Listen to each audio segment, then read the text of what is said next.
Hello friend, আজকে আমি তোমাদেরকে বানিয়ে দেখাবো রুটি। আটাটা কিভাবে মেখে রুটিগুলো বানালে রুটিগুলো ফুলবে আর যতক্ষণ রুটিটা ঘরে রেখে দেবে ততক্ষণ অবধি রুটিটা নরমই থাকবে।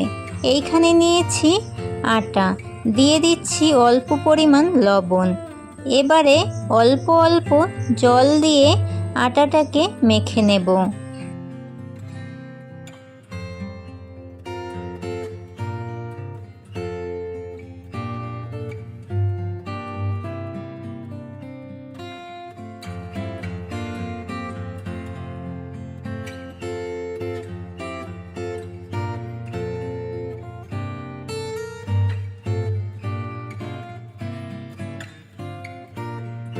জলের পরিমাণটা একটু কম হয়েছিল, আবারও জল দিয়ে আটাগুলোকে ভালোভাবে মেখে নিচ্ছি।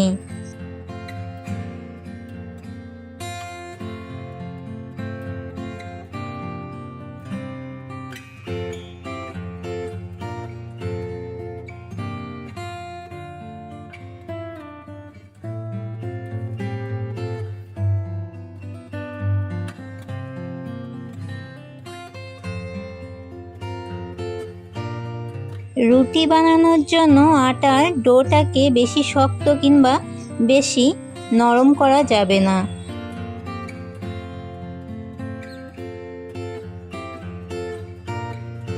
রুটি বানানোর জন্য আটাটা মাখা হয়ে গেছে, 10 মিনিটের জন্য ঢেকে রেখে দেব।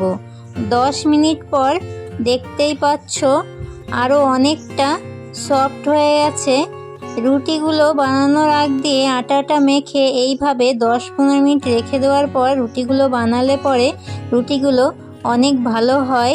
আবারও মেখে নিয়ে রুটি বানানোর জন্য লেচিগুলো করে নেব।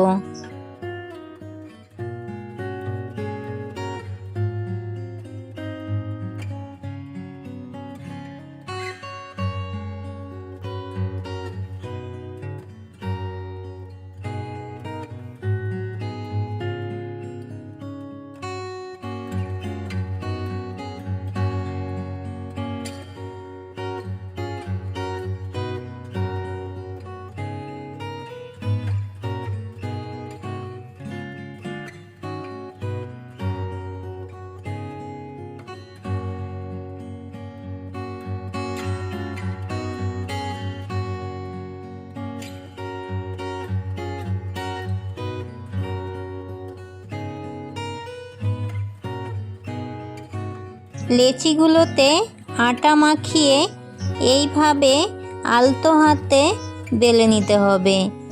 এইভাবে বেললে পরে রুটিগুলো কিন্তু অনেক গোল হয়।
এইখানে আমি দেখানোর জন্য 3টে রুটি বেলে নিয়েছি, এবারে ভেজে নেব। ভাজার জন্য এইদিকে নিয়েছি একটা চাটু। চাটুটা প্রথমে খুব ভালোভাবে গরম করে নিয়ে গ্যাসের আঁচটা লো ফ্লেমে করে দিয়েছি। প্রথমবার রুটিটা দিয়ে খুব তাড়াতাড়ি উল্টে নিতে হবে।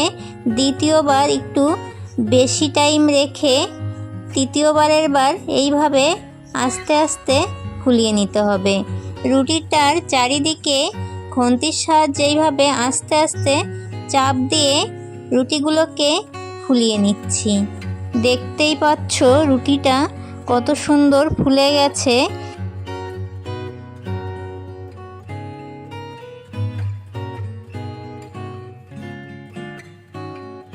চাটুতে সেমভাবে আরেকটা রুটি ভেজে দেখাচ্ছি।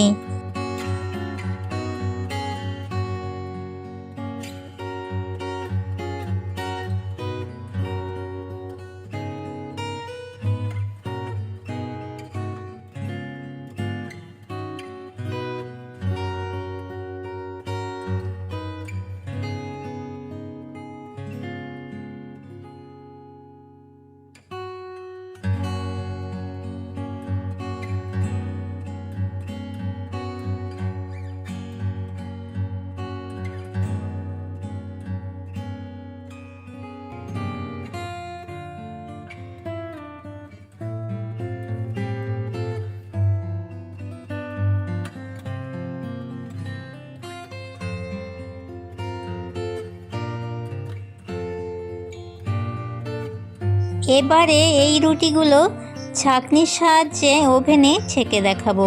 তার জন্য এইখানে এই ছাঁকনি নিয়ে নিয়েছি। সেম একইভাবে প্রথমবার দিয়ে তাড়াতাড়ি উল্টে নিতে হবে। দ্বিতীয়বার একটু বেশিক্ষণ রেখে দিয়ে তৃতীয়বারের বার এই যে ওভেনে ছেঁকে নিচ্ছি। এইভাবেও রুটিগুলো কিন্তু খুব সুন্দর ফুলে যায়। আমার এই রেসিপিটি ফলো করে তোমরাও যদি রুটি বানাও, তোমাদেরও রুটিগুলো এত সুন্দর ফুলবে। আর যতক্ষণ রুটিগুলো ঘরে রেখে দেবে ততক্ষণ পর্যন্ত রুটিটা একই রকম নরমই থাকবে।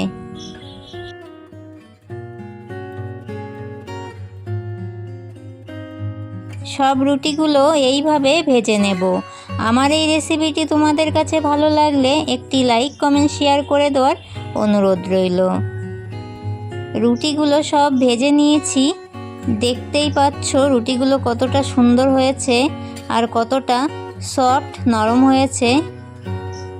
তো আবারও দেখা হবে নতুন একটি রেসিপির সাথে আগামী দিন। তোমরা সকলে অনেক অনেক ভালো থাকবে। সকলকে টাটা।